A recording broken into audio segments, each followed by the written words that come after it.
Hello, ladies and gentlemen. I am O'Brien McMahon, and this is People Business.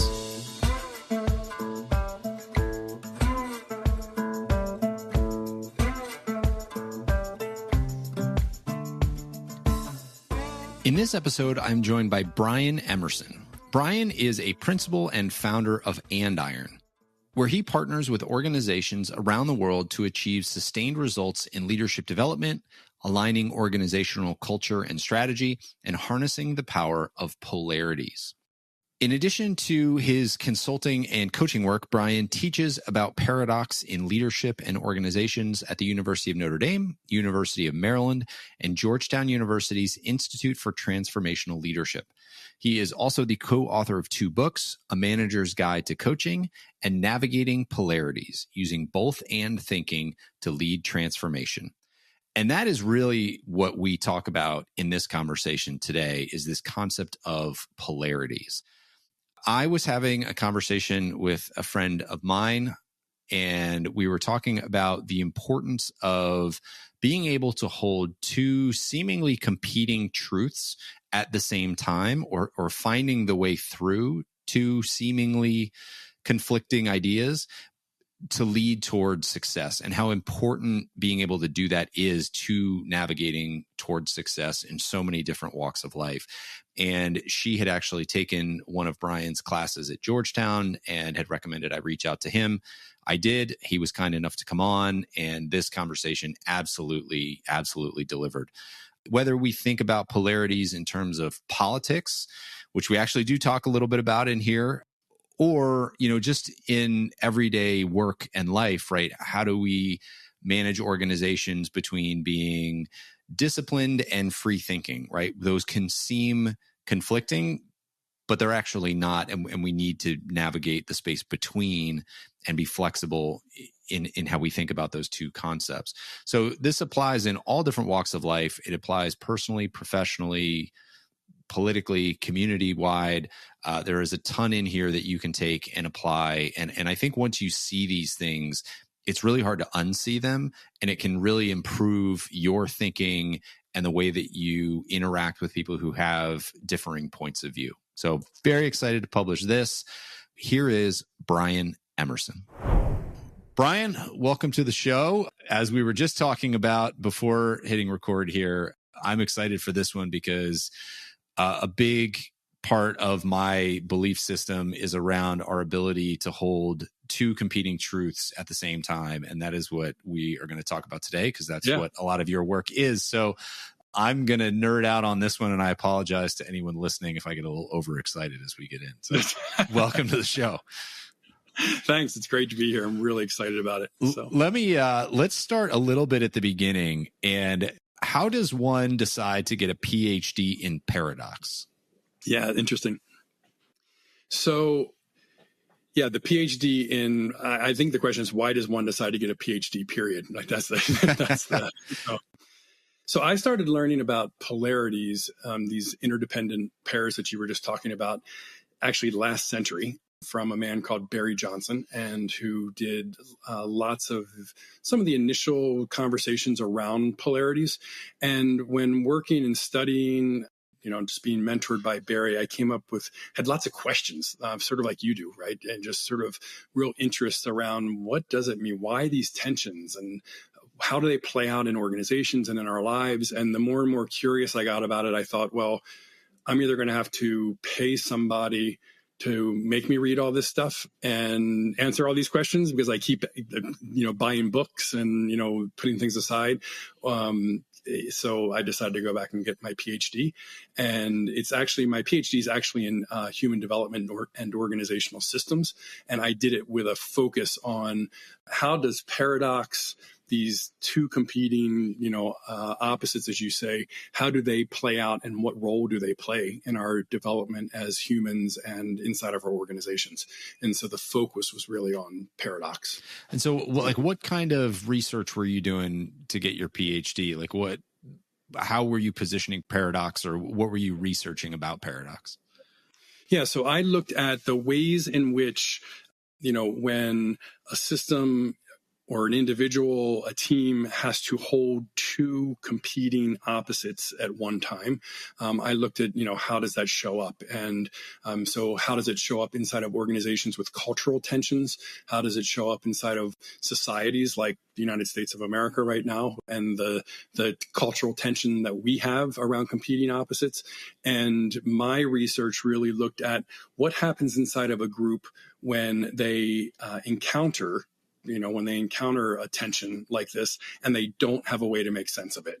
The way that I say is that when it has them, they don't have it, and so when it has them, what happens? And so my research really looked at that.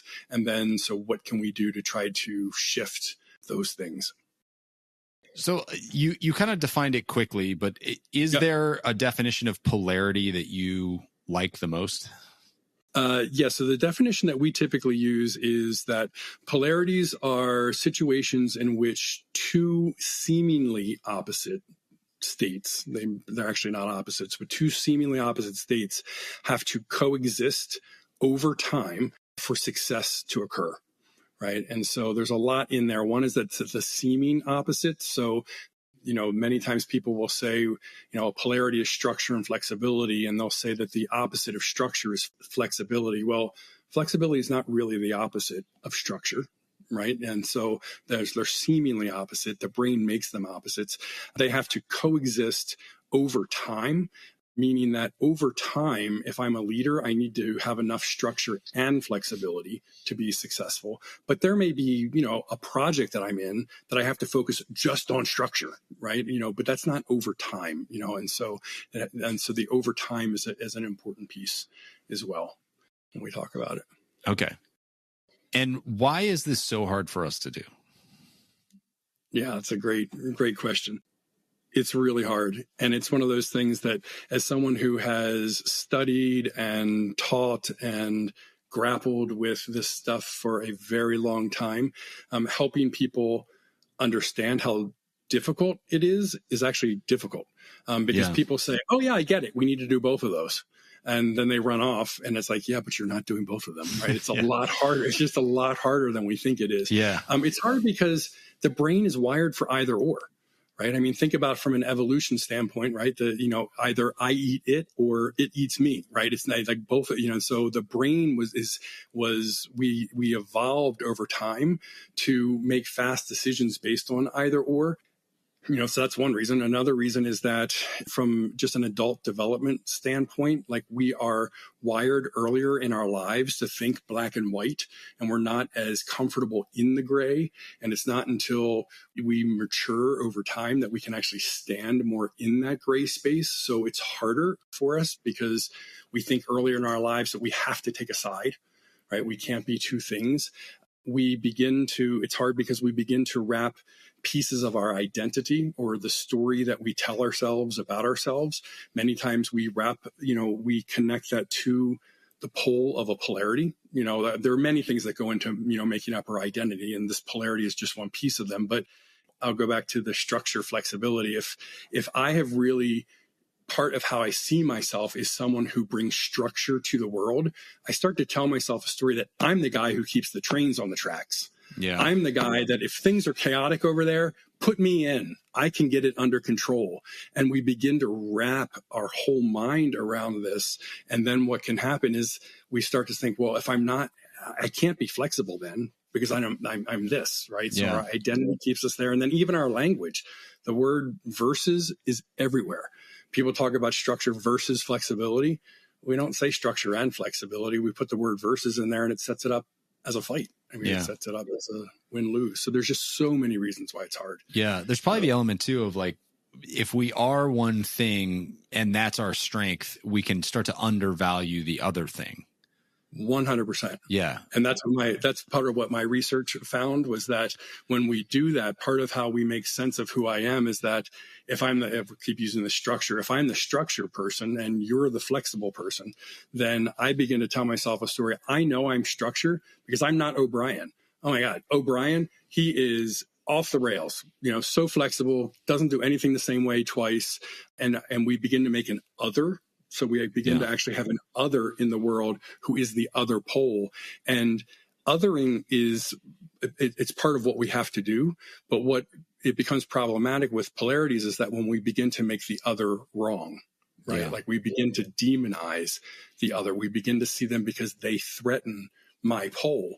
And if we have an either or mindset, then I'm threatened by you. Yeah. Right. If I have a both and mindset, then I can begin to say that, oh, I actually can see you in a different way and what you bring to the conversation. Yeah. I've seen this play out in two different ways in my work environment. One is that I tend to be a pretty organized, process-driven, disciplined worker because my memory sucks. And I need tools to make up for that. And so I've created these tools, but when you look at it from the outside, it's like, wow, this guy's really organized. Well, yeah, it's because I've had to be, but I've had people say who are on the other side, who are on the just kind of like, well, we're just going to wing it. And I know who I need to follow up with. I've heard them be like, well, yeah, but I'm not like you. I could never be like you. And then they just discount everything that I'm doing.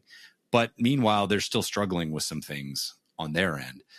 Yeah. On the flip side, I have been working with a sales trainer for a long, long time, and they have sort of a formula or format that they want people to approach conversations with. And because I'm this organized, disciplined person, I was going into conversations very robotically, sort of following the playbook, and it wasn't working. And it, in fact, had the opposite reaction, right? It wasn't endearing me to people. It was turning people away. And I finally had somebody just say, like, what if you just winged it? And I was like, God, I can't even imagine what that would be like. But thankfully, I was in a group where they literally hit me over the head with this. I had to sit in a room for 45 minutes while people told me things they thought I needed to hear, and I wasn't allowed to say anything but thank you for the feedback. And I heard this, you need to wing it several times in a row. And so I said, all right, I'm just going to try it. And I went out, and the next couple of people I met with, I just walked in with no expectations at all. And the first 10 minutes of the conversation went anywhere it was going to go. And they were lovely conversations and super productive, and they were great. And it really helped me reframe, or I guess detach from my polarity or my pole and get back into the middle to be like, okay, I see the value in being able to shape a conversation. I also see the value in being able to wing it and connect on a human level with somebody. Yeah. And so like ever since then, that I've been trying to like work the balance of that. So I've seen it on both sides, right? I've seen people react to me that way and not make a change. And I've seen me struggle, fight that change, and then get so hit over the head with it that I had to make it, and seen the value in moving back to the middle. Yeah, 100%.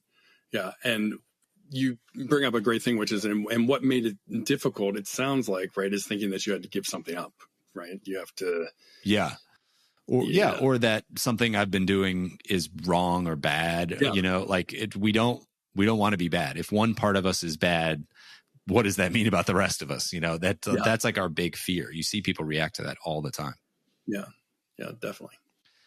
Let's define polarity a little bit more too, because we've talked, you know, I kind of shared like structure and flexibility. It's kind of what we've been talking about here in my examples and yours. But we can also think about, like, you mentioned what's going on in our country right now, right? You think about left and right, liberal and conservative. Is that a polarity? What makes a polarity and what doesn't make a polarity? Like where do two competing choices not make a polarity? Yeah, that's a great point. So a big thing is, and I think I said this in the definition, is about the interdependence, right? Because they're interdependent, that two things that can be opposites that don't rely on one another. They don't depend on one another. And so therefore they're not opposites, like, you know, going to the beach for vacation or going to the mountains, you know, for vacations, or are we going to go with, you know, business strategy A or business strategy B, right? They're just, they don't necessarily, the two aren't interdependent. They don't rely on one another. Polarities are situations in which the interdependence, you can almost begin to argue, are the two things actually opposite to begin with? Yeah. You know, so we could argue, if there were no structure, would there be flexibility? Like, what would we have if we took away structure? If we took away candor, would there be diplomacy? Like what would be on the other side of it. And so it's like they co-create. And so these things, from a leadership, standpoint, as a leader, do I focus on, keeping things stable, or do I focus on, innovation and change? Do I focus on showing up strong as a leader, or do I focus on creating relationships and demonstrating warmth, right? Like, how do I do, those things are interdependent, because we have to do both over time. Yeah. So I don't want to get political with this show, but like, let's just lob a hand grenade into this, see what happens. Yeah. So one of the most polarizing topics we have right now is abortion. Yep. Right. So we're not going to pick sides on this debate right now, but like, are the two sides of this pro-choice and pro-life? Is that a polarity? Is that just a choice? Is there an element that, like, can you break those positions down and find a polarity at the root of them? How should we think about something like that? Yeah. So that's a great example, in that many times our positions, the positions are opposites. Underneath of those positions, there could be some polarities at play, like polarities at play, but they don't necessarily define the position. And so we're going to pause this, and you can ask the question again. I would use an example different than abortion. You could use gun control. You could use, because the difference about abortion is that as soon as you bring it up, it's because no one knows when life begins. And like, that's a problem. Like that's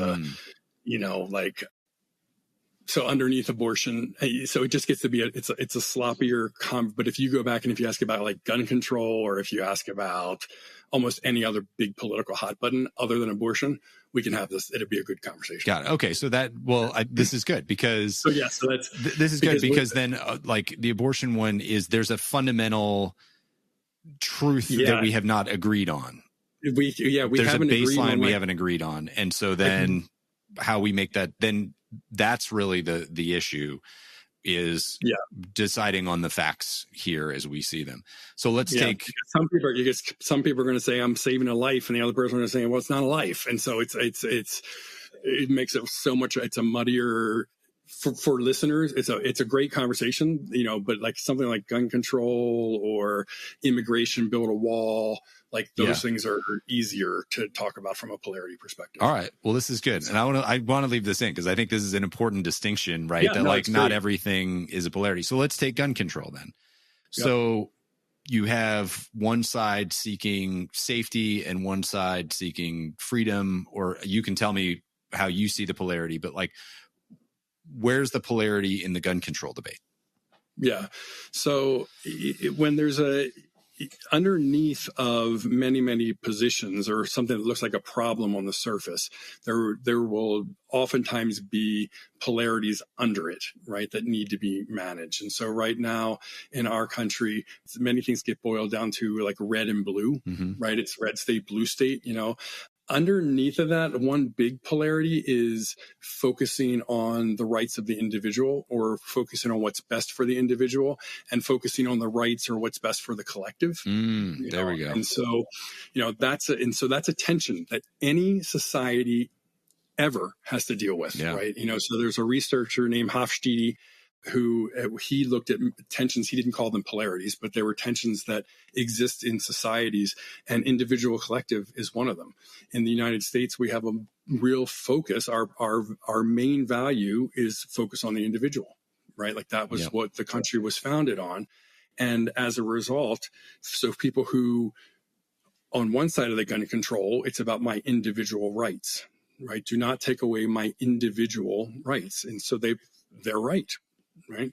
And on the other side but we have to pay attention to what's best for the collective and the safety that happens collectively for our safety. And we need to pay attention to all of us and their right. Right. And so that's the thing, is that when it's a polarity, both, and this is a quote from Barry Johnson, is that both views are accurate, but neither one's complete. Because we're only seeing, half of it. So we have to figure out, how do we create systems in which we are paying attention to the individual and the collective, together, and doing what's best. And I think in our country, we were built on a great foundation of focusing on individual. It's what made America great.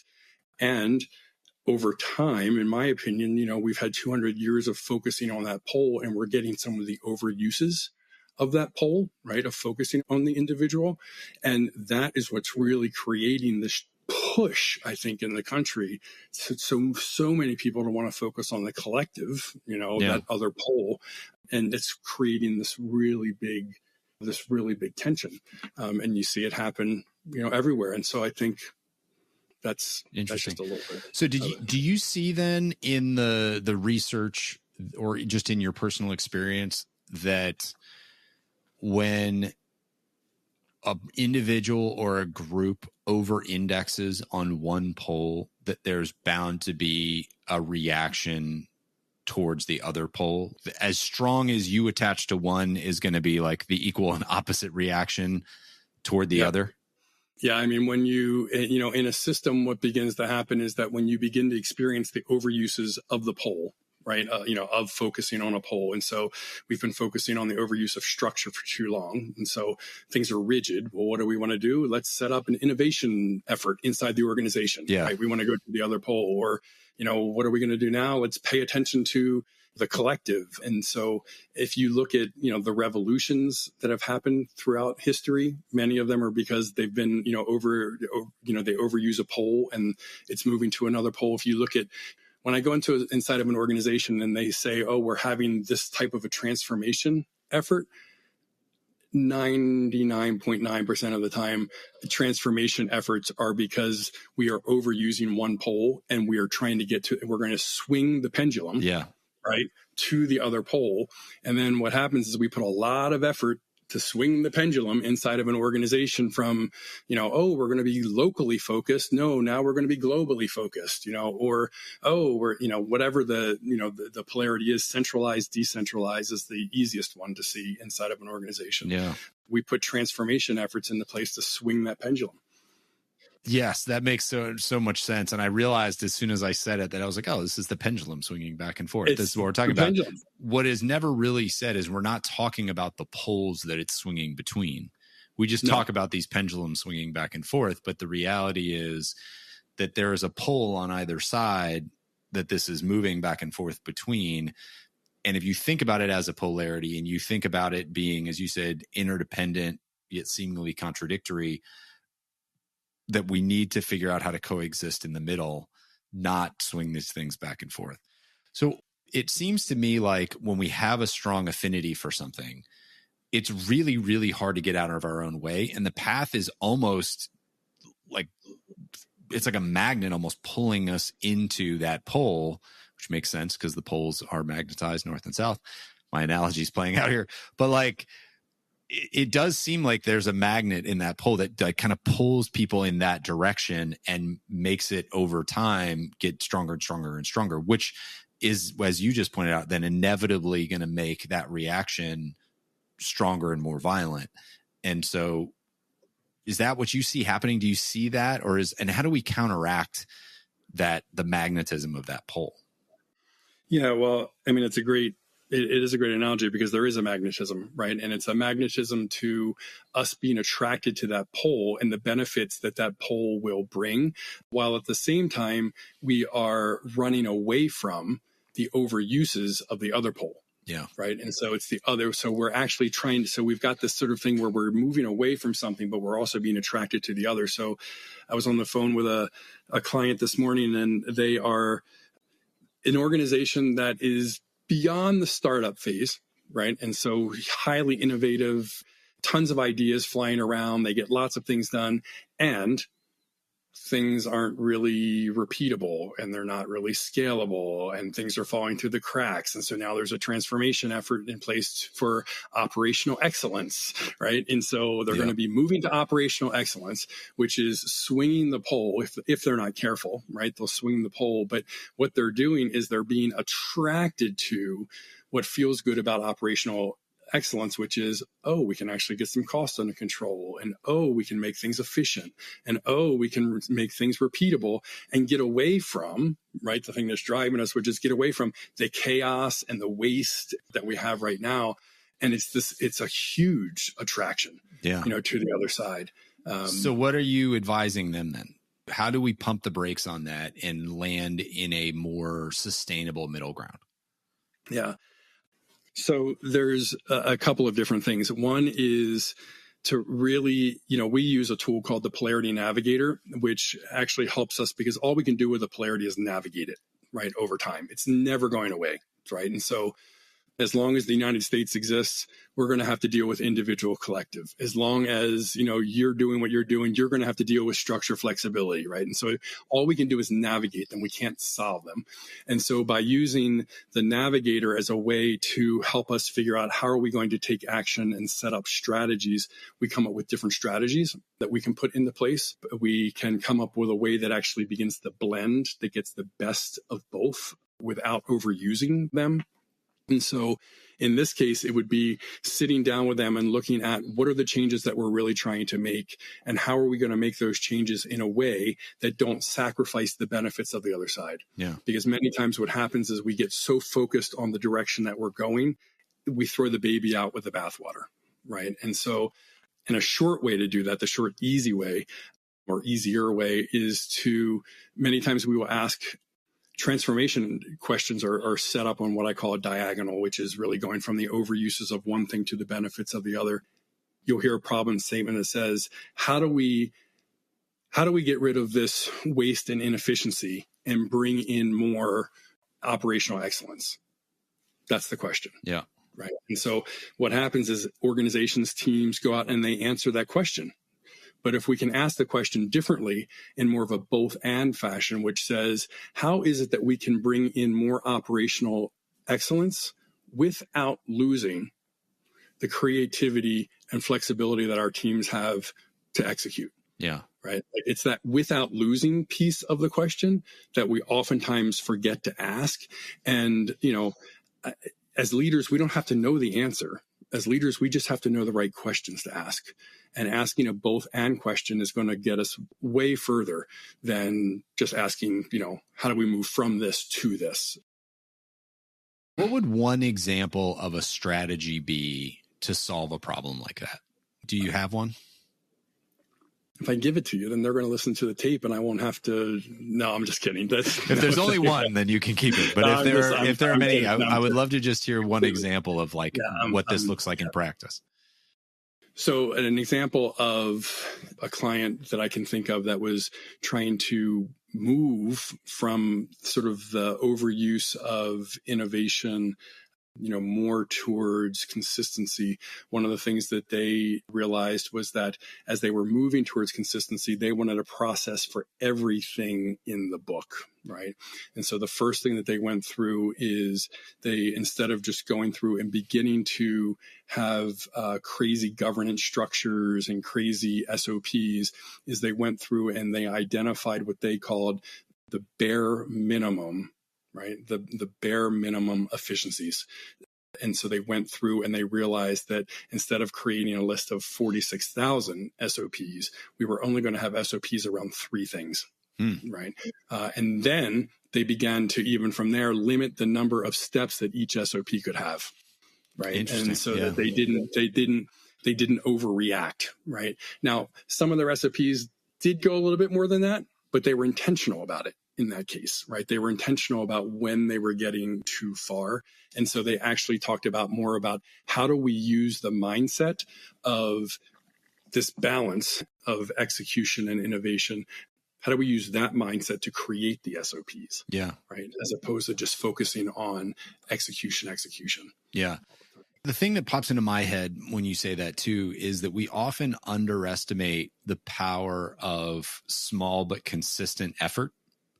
100%. And it's like, oh, we need to do all 4,700 SOPs right now. And it's like, no. We need to be moving directionally in the right way. And let's just take our best 3 and we'll knock those out now. We'll learn and then we'll apply those to a few more. And 3 years from now, we're going to have half of this defined with standard operating procedures, but we don't need to get there today. Correct. Yeah. That compounding effort is such a powerful force. And I've listened to a bunch of people talk about compounding. It is not something that we can imagine or hold in our heads. I don't even know that the best mathematicians can really fully understand it, right? We know that 2 plus 2 plus 2 plus 2, like we get this, I'm going to keep adding 2. But if it's like 2 times 2 times 2 times 2 times 2, it's like suddenly that becomes a huge number. Yeah. And we just can't imagine that sort of exponential growth. But that same 2 plus 2 is what happens when we are just chipping away little by little consistently at a project. Suddenly you get to the end of it and you're like, oh my God, I can't believe I just did that. I like creative writing. That's a hobby of mine. And I have written a couple novels for fun, and each one's taken me 2 years to write. I'm sure, yeah. But it's just, you just chip away at 500 words, 1,000 words, 1,500 words at a time. And if you can stack that together and then you can go back through and edit it, you just chip away in these little blocks. Suddenly you have this 400-page coherent story. And it's like, oh my God, yeah. But if you think about, I'm going to write a 400-page coherent story, it's just too daunting. Yeah. Yeah. I love that. And I think, tying it back to navigating polarities, for me, that's the power of having what we call a third way, right? And so the third way is sort of a metaphor that you use to encapsulate both. Using that as your litmus, as your touchstone over time helps with that compounding effort, as you said, over time. So, my team, we have a third way for the polarity of taking it seriously and holding it lightly, right? Which is a huge polarity. Strong opinions, loosely held. Exactly. We have a third way of what we call drummer's grip, right? And so drummers have to have complete control over their stick, and it's got to be really loose in their hand. And so having that drummer's grip as a way to think, we can ask ourselves, so what might this project look like if we did a drummer's grip? Right. Or we can ask ourselves, so wait, right now, are we drummer's grip? Or are we not drummer's grip? Right. And so then you can make those small corrections over time that to your point, that then they compound over time. I think because you're building those new habits, you're building those new ways of thinking and being. So let's say that we are the leader of a team and we've got another executive who's really structure focused, and we've got a couple team members who are really freedom focused, and they're really wrapped around their poles. How do we start to get them to unwrap and start to maybe turn back towards each other so that we can find this third way? Yeah. Well, if you've got a team that you're working with, that's where I think a sense-making tool like the Polarity Navigator is so powerful, because you can, by having a group of people actually create a map or create a navigator, they all of a sudden, again, they have the polarity and they can see it, and they can see the benefits of both.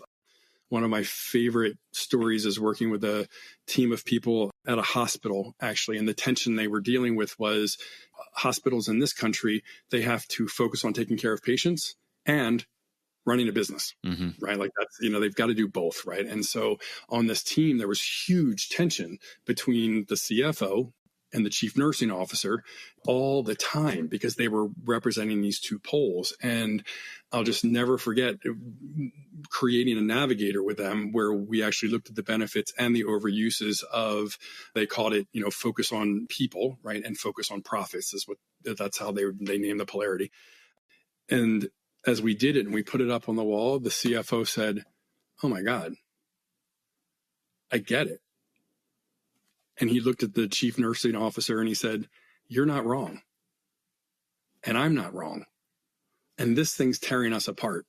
And we've got to figure out a way to get it under control." That's amazing. Right? And it was just amazing. It was just one of those things I couldn't make it up if I tried. It was like in that moment, you saw that all of a sudden they had the polarity, right? And they could see it, and they realized this isn't about us. And so if you've got groups of people, an exercise like that can be just literally life-changing.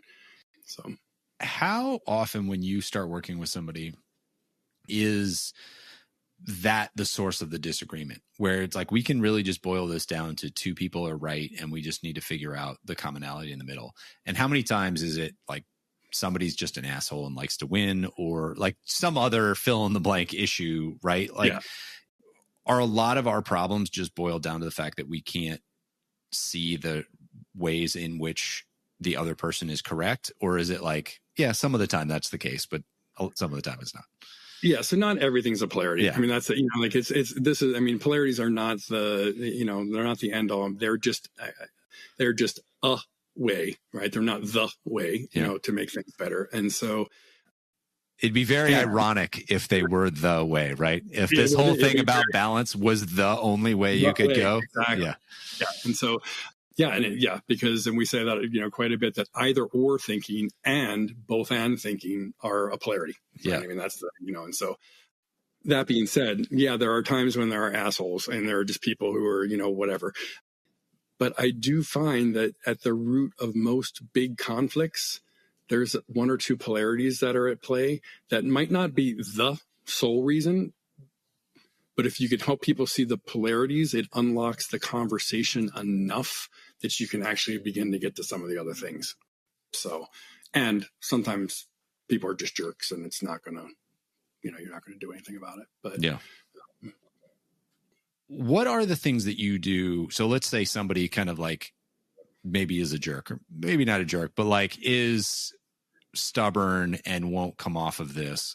What are some of the things that you do or conversations you have or questions you ask to start to maybe reshape their thinking a little bit? Yeah. Well, if they're stubborn around polarities, that's I can answer that question. So if they're stubborn around polarities, usually giving them a really good example, people lose their stubbornness quite quickly. I mean, they begin to see that, yeah, you're right. Like this does, make sense that we do need both. Now, them giving up a position might be but they can begin to see the benefits of both and, quite easily. Usually. Okay. It's just so ubiquitous out there that like, it's hard to disagree with examples. It's hard to disagree with. Right. And so, and so if we work with individuals or with groups, we usually start by introducing polarities by using an example that's not really hot inside of the team or the group or the system. We use something that's a little bit more neutral, and outside of them, and people understand it. And then a lot of times people say, do you see anything like this playing out on your team? And they'll name it right away. They'll name what the issue is. Yeah. So let's go, we've talked about teams. Let's go back to individuals. Knowing now that these polarities exist and that so much of success comes from our ability to find that third way between the poles. How do we use this as individuals now? Like, do we have to sit down and assess every polarity in our lives? Like, I guess I'll ask it this way. How do you use this as a tool in your life to navigate difficult situations or strong opinions you might have? Yeah. Wow. It's so much in there. Those are really good questions. So all great questions. And I think, how do we work with leaders? Because there's lots of people out there now talking about both and. Yeah. Right. So many people say, oh, both and is the way. And, oh, leaders who are both and are better than, leaders who aren't. And you need both and, you talk about, Brene Brown, Jim Collins, Wendy Smith, Marianne Lewis, they're all talking about how important it is. But very few people are saying, but here's how you do it. Yeah. Like, giving people the how. And so part of it for me is, as humans, we are sense-making machines. We're always making sense. I'll go back to the Polarity Navigator again. I think helping people realize and do, a Polarity Navigator around a polarity that they're struggling with. To your point, you don't do a Polarity Navigator for every single polarity in the world, right? Not all polarities warrant that level of attention.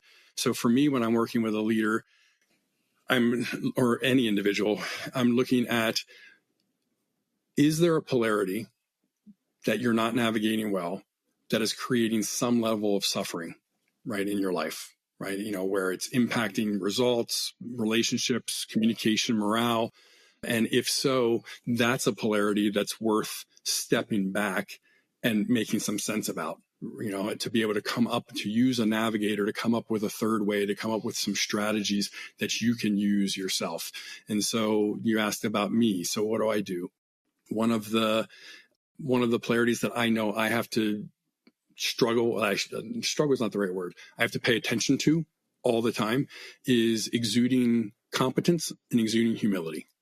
Right. I have a real preference for exuding humility, right? Not showing up in the overuses of competence, which to me are showing up as arrogant and a know-it-all. And if anyone ever said that Brian Emerson was, as arrogant, it would kill me. Mm-hmm. Right. So what do? I create patterns and a whole story of myself that Brian Emerson's the nice guy and he creates space for questions and and that has served me so well. And it's limiting. Yeah. Right. It's really, really limiting. And so for me, how do I use it? Well, when I started to get a sense of that, I said, okay, so I sat down and with a colleague and created a navigator and came up with a third way and some strategies. And, my third way for that is voices and drums is what I call it, which is sort of in my mind at the end of a concert when just the lead singer and all the instruments start to drop out except for the drums. And then even the singer drops out and it's just 40,000 people singing with the drums, right? That to me is when the lead singer is just in this space of having everyone in the palm of their hands, right? And at the same time being completely humble because they don't have to do anything. Yeah. Right. And so like that to me, I will oftentimes enter into conversations and say, how do I go into this voices and drums? Right. So, and I show up different when I do and when I don't, because if not, I show up as too humble.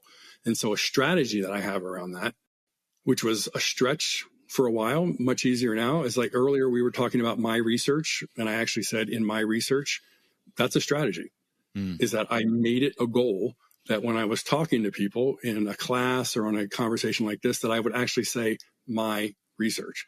Because before I was just saying, oh, there's research that says blah, blah, blah, blah, blah. Well, I do my entire team a disservice if I'm not out there representing our research, my research, and so I don't know, that's a long-winded way of like how I use it, in the day-to-day. Yeah.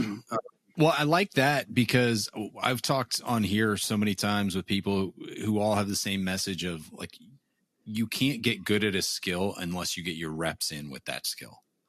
Yep. And I've seen this in my life.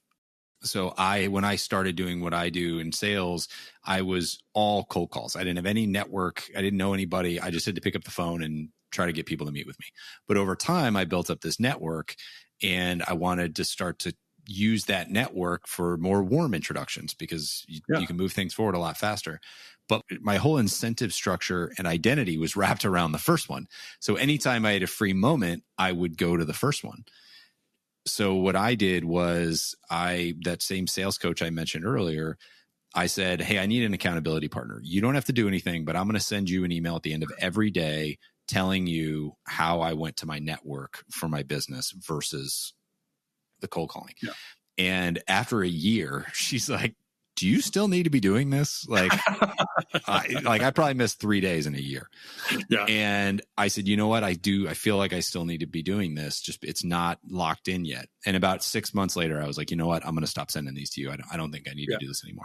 But it took 18 months before that habit came in. And so like to your point about practicing that, like you do have to practice these things. But if you just pick one little thing and you just like, okay, I'm just going to start to practice this little change, again, compounding habits, like suddenly that just becomes who you are. And now you have a new identity. Yeah. And because then it can feel so uncomfortable at the beginning. And so, Yeah. Jennifer Garvey Berger talks a lot about like safe to fail experiments, like, so how do you set up, an experiment for yourself or for the system? And to me, many times polarity strategies are that because they have to be these things that, we're going to experiment to see what happens because oftentimes we think, oh, if I reach out and touch that pole over there, I'm going to get the overuses. Like that's just the way that, oh, if I say my research, people are going to see me as arrogant. Yeah. Like that's the thing in my mind. It's like, well, why don't you run a little experiment and see whether or not that's actually true? Yeah. Like, and it takes repetition to unlock and to undo that tape. Yeah. As you said. So. Well, I've talked about this before and people who've been listening for a long time may have heard the episode, but I interviewed a Navy SEAL on here and he was talking about the poles of confidence and humility. Yeah. And he was saying in the SEAL teams or in any special operations, you have to crank both of those up to 10. Yeah. Like you have to have complete confidence in what you are about to do and doing at that moment. And then you have to go back and you have to sit there with complete humility and dissect all of it to figure out where you could be better the next time. Because if you are not, there are severe real world consequences. And so he was like, these are not actually, like to your point about seemingly contradictory, he was like, they're not contradictory. They are mutually beneficial. And instead of trying to find the balance, they cranked them both up. Yeah. I love that. Yeah. I mean, that's great. Great example. I love your comment around find a problem you're struggling with and then see if there's a polarity there that you're maybe a little too wrapped around. Yeah. I mean, there's a bazillion polarities in the world, and there are 3 that I pay attention to all the time. They're just, and I don't know why. I mean, I've probably I could, make a coach and a therapist super rich off of getting to the why, but it's just, I know that they're just the polarities I have to pay attention to. And so I've got right here on my monitor, I've got 3 different third ways taped with sticky notes that are just there as reminders, for those 3 polarities. Can I ask what the other 2 are? Yeah. So my big ones are competence, humility, or competence, warmth. Okay. Empowering and direct. As a leader, given my own druthers, I will over empower all the time. I mean, it's just like, just all the time. And then the third one, which is, they're all wrapped up, as you can see. The third one is task and relationship. I will pay way more attention to relationship than to task if I'm not careful. And so I've got to really focus on that. Yeah. So I love that. And I mean, hey, that kind of self-awareness allows you to make better decisions and be more successful. And again, the whole thing about this is being more successful by finding that third way.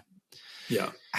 Last question, but so many politicians out there right now, especially in today's climate, are like, they make their hay by getting people wrapped around a polarity.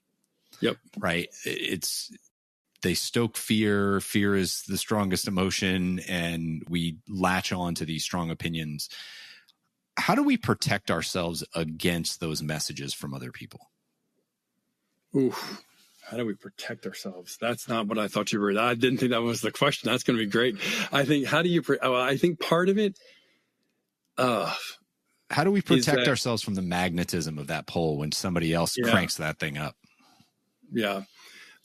If you know about polarities, right? So there's sort of if you know and if you don't know, right? If you know, then you know. If you know about polarities, you begin to listen for the ways in which a politician is speaking just to a pole, right? Mm-hmm. And you listen for the ways in which a politician or a party, and they both do, begin to paint the other by the overuses of their pole and not by the benefits, right? And so you start to, I listen for that, right? And that's what always gets my spidey sense up, right? Is that if, one group is talking about the other through and describing them as the overuses of their pole, not the benefits. Yeah. Yeah. That's a great question, right? What are the benefits of the other side of this argument? Yeah. Like what are, and what is it that, and for me, I oftentimes think, this makes it sound like I do it perfectly, and I do not, because I'm a mess. So sometimes this happens afterwards, but when I'm in political conversations, I oftentimes say, so what's the value that's really driving their position? What's the value? And so gun rights, you asked about that. So if I'm in a conversation about that, what's the what's the value? Well, what they value there is freedom, right? They value individual freedom. I'm like, well, dang, I can get behind that. Yeah. Right. Or if it's the other side. Well, what are they really?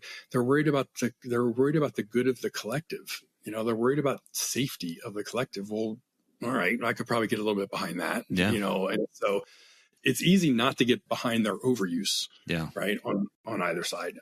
But when you really think about what's the value that they really want that's driving their position, it makes it a little easier to be in conversation and to stay curious. Yeah. Well, and it occurs to me, like, take that example with gun control, right? If you go too extreme to the pole, you actually give up the thing that you want. Like 100%. If all you want is freedom, and you let anybody walk around with a gun that wants one, all of a sudden you're not going to be free. You're not going to feel very free to go a lot of places. On the flip side, if all you want is safety and all of a sudden the government comes in and takes all your guns and now the government has full control over everything all the time, now you're not as safe as you maybe thought you were. Exactly. So there's like, it can have the opposite effect if you go all the way.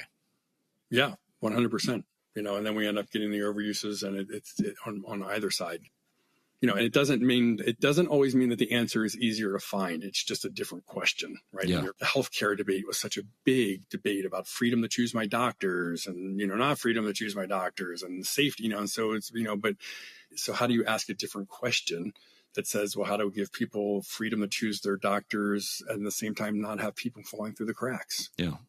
Like question mark, just it's a different question that we're grappling with. Yeah. Well, and if you ask better questions, you can create better solutions, right? And that's the whole goal here is not that these are easy questions to solve, but if you're asking better questions, you have better likelihood that you're going to create better solutions. Yeah. The way we ask the question impacts the answer we get. All the time. Right. And so when we ask either or types of questions, we're going to get either or, solutions. And so it's really about how can we ask better questions. I love it. Well, so this is the last question, which is, how can people find you and engage your business, Andiron, if they are interested in getting this type of help, either individually or with their team at work? Yeah. So our website is andiron.com. That's just like it sounds like Andiron. And andirons are the two things in front of a fireplace that hold up the logs. Those are way back in the day. And the name comes from what andirons do is they let air get to the fire so the fire can burn and not smolder. And that's what we like to think that we do, right? Is help people create the space so that things stop smoldering and that, I love that. The fire can burn brightly. So Andiron.com, and we work with organizations, but we also have certification programs where, people can learn more about this on their own to bring it into their own teams. And then the key polarity indicator.com, KPI.com, we have assessments that look at how well do leaders or teams navigate some of the key polarities, like where are they, how do they actually do it, to give them some data so they can, come up with different strategies. So either of those places are ways to get in touch. So, well, I would encourage people to do that. We will link all of that in the show notes below where you are listening to this right now. Brian, you delivered, man. This was great. I was, as I said at the beginning, I was thrilled to have you on. And it just, every time I think about this topic, every time I have conversations around this topic, it just seems more and more important. And especially in the polarization today, the ability to let go of the pole that we're pulled to the most and come back and see the value in the other side and find that third way. It's just, not only are we going to be more successful, I think we're all going to be happier and better as a collective doing it. So appreciate you coming on and educating all of us on the important topic. No, thanks for having me. It's been great to be here. So thanks.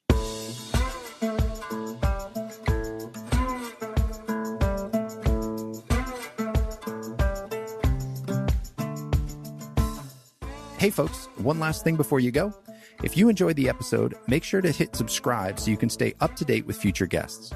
That's it. Thanks for coming. Go make the most of your business and the people in it.